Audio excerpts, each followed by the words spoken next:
In this module, we'll start working with JavaScript classes. Classes play the exact same role as constructor functions. They are templates for creating objects and encapsulating logic related to those objects.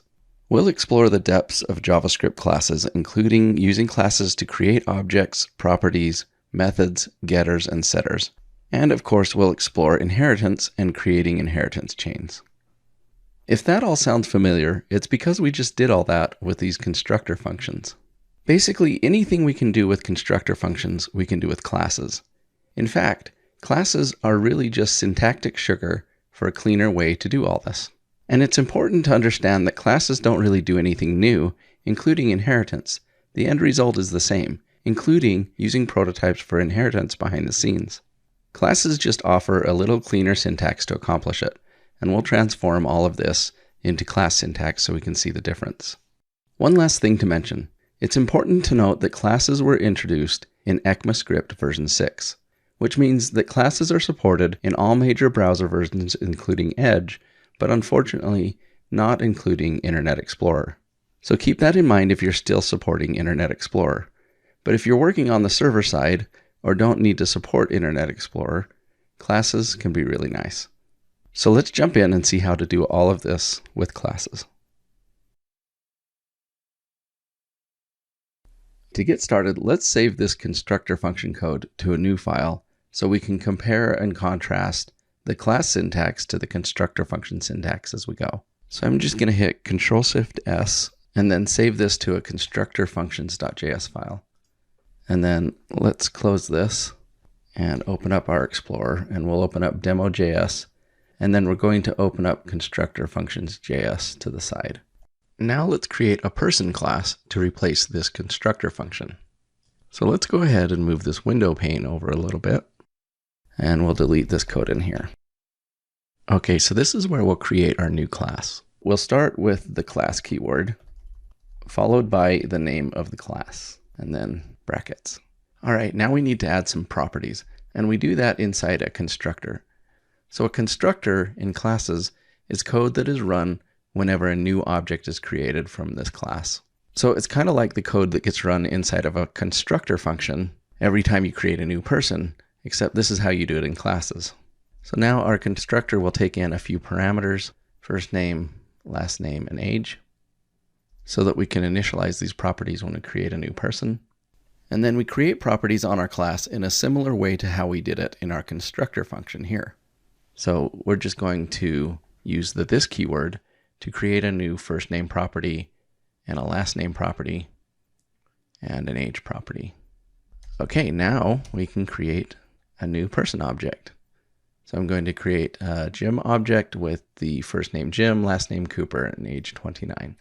And then let's go ahead and display that. So I'll save this. There we go. We have a new Jim Cooper object, and we've created our first class with JavaScript.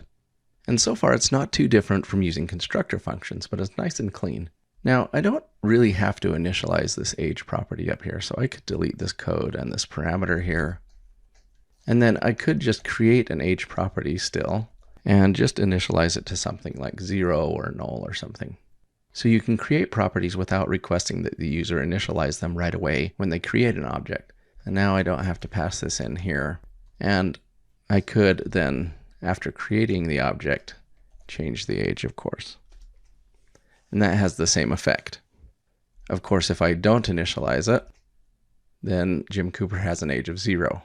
So not all properties need to be initialized via the constructor. But for now, let's go ahead and leave that how we had it. That was easy, and really not too different from our constructor function code. With the constructor function, you just use the keyword function instead of class, and you just define the properties inside that function. But what about these getter and setter functions? Let's take a look at how to do that with classes next. Getters and setters in classes are nice because the syntax is simple compared to the syntax in constructor functions. With our constructor function, we had to use this object define property function to create a getter and setter. Let's check out how to do this with classes.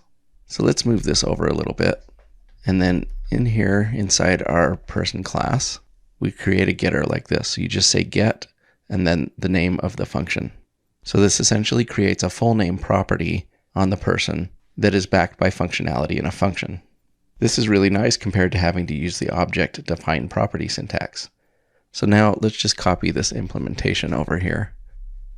We'll place that right here. So the get full name getter is just going to return first name plus last name. And now down here, I can just access that like this. If I save that, there you go. Now you can see it's displaying the full name, Jim Cooper, in our browser. Now let's add the setter. So that syntax is the same except for the keyword set. So we're going to set full name, which will take in a full name parameter. And then let's copy that implementation from over here also. And we'll just drop that in here. So we have a get full name and a set full name.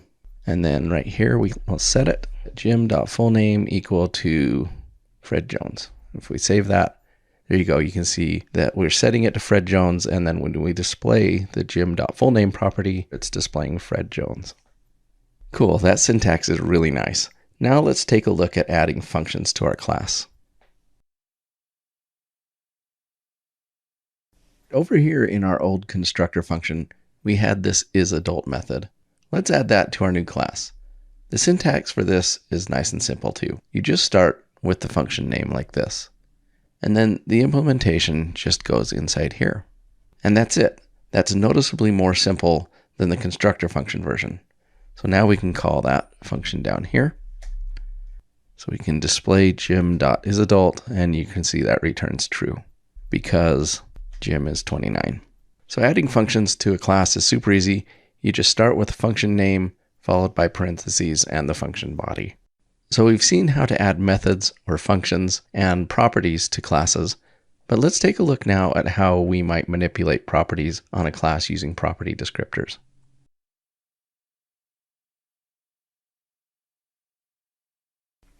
There's something interesting going on with our person objects that you may not have noticed just yet. After we create this Jim object down here, let's display it. So there's something notable missing here. We have this full name getter, and so there's a full name property on our Jim object, but it's not showing up when we display the object. That's because when you create a getter, it is created with enumerable set defaults. Generally, this isn't a big deal because it's not too often that you iterate over the keys of an object. But if you needed to and you wanted your getters to show up, you'd need to set this getter property to enumerable first. Unfortunately, there isn't a good clean way to do that with classes. So we'll have to revert back to our object-defined property method. We'll do that just outside of our person class. Now, which object are we going to define this property on? The question is, where does that full name property exist? Well, it's not on the person class itself, but it's on the person class's prototype. Yep, classes have prototypes, just like functions do. And that's an interesting thing to note. Getters and setters live on the prototype, whereas other properties like first name, last name, and age live on the person object instances. That makes sense when you really think about it. There's nothing stateful about getters and setters. They're really just functions, so they can live on the prototype. But the other properties like first name and last name contain state that change from instance to instance, so those need to be instance properties. So the full name getter is on the prototype, so we'll modify the person.prototype. And we want to change the full name property and set it to enumerable true. There, now when I save this, because we're displaying Jim here, you can see full name shows up here in our browser. So our full name property is now enumerable. And of course, you can do this with the other property descriptors too, like configurable and writable. Now let's take a look at inheritance with classes.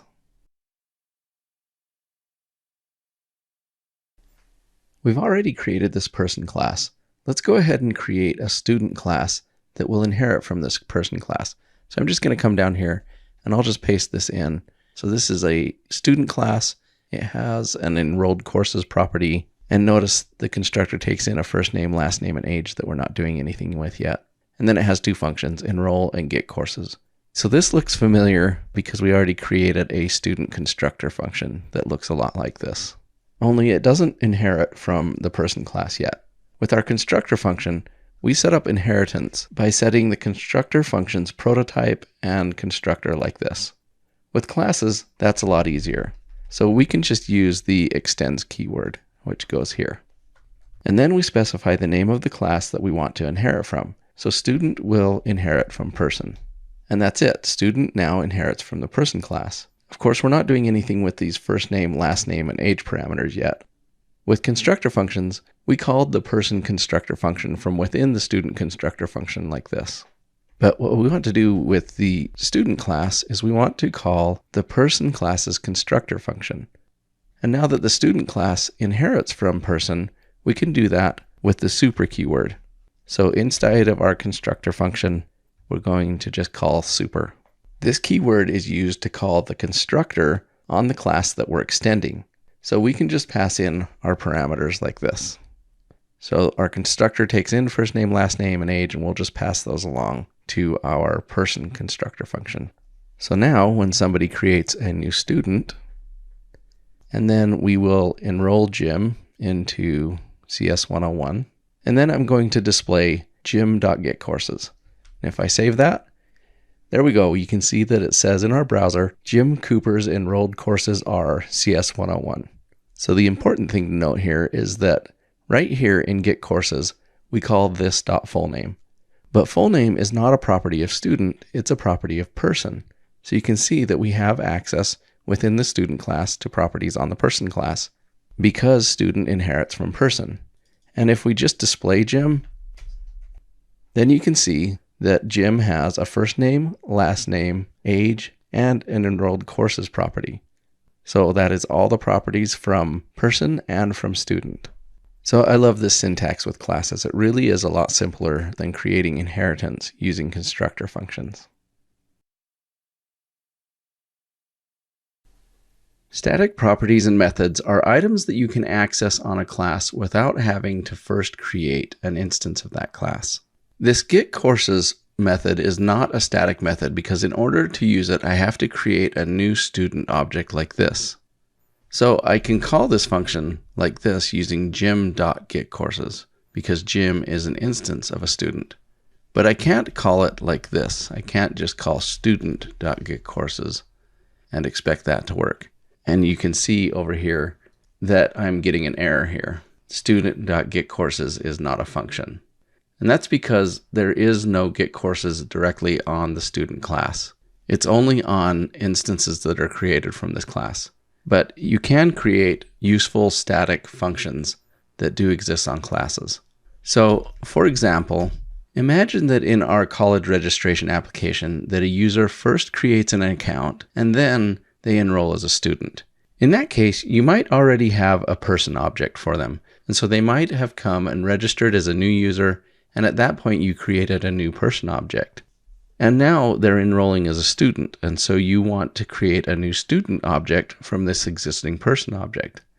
With a static function, we could do that something like this, where you could call from person on the student class itself and pass in a person object. And then this from person function could return a new student with Jim's person information. So let's implement that. We start by declaring a function with the keyword static. And so we've created a from person function preceded by the keyword static. And then we'll just implement that by having it return a new student object, and using the person, we'll pass in the first name, last name, and age. Okay, so we call from person, pass in a person, and it returns a student. So now down here, where we've already called this, let's display Jim student and see what we get. Okay, there we go. We get a student object. And it has a first name, last name, age, and enrolled courses. You can see that we created a new person, and then on the student class, we called from person and passed in a student object, and that returned an instance of a student. You can use static functions like this for all sorts of things, and there are static properties too. If we come up here on this person object, I could add an adult age property that is static, and then I can display that down here like this. So I'm going to call person.adultAge, and notice that returns 18. Cool, so that's how you create and use static methods and properties. If you're wondering when you might use something like this, consider the built-in math object. It has static properties like math.pi, which returns the value of pi. And it has static functions like absolute value, which return the absolute value of a number that you pass in. The math object may or may not be using classes, however, because it's worth noting that you could accomplish the same thing with constructor functions. All you do on a constructor function is add a property to the function itself. So if I had a student function, I could set student.fromPerson to a new function, and that would work fine with constructor functions also. So for example, if we open up our constructor function code that we had used before, I could come down here to the student function, and after I declare it here, I could create a static fromPerson function like this. So I'm just going to say student.fromPerson equals function, and then the implementation here. And I could call this in the same way that we did with our class syntax by just calling student.fromPerson. And so that's how you implement static properties and methods in JavaScript classes and constructor functions.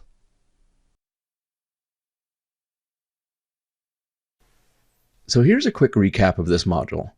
We create new classes with the class keyword, and then we can create new instances of the class using the new keyword. The constructor is used to initialize property values. Getter and setter properties are super easy to create, and so are methods.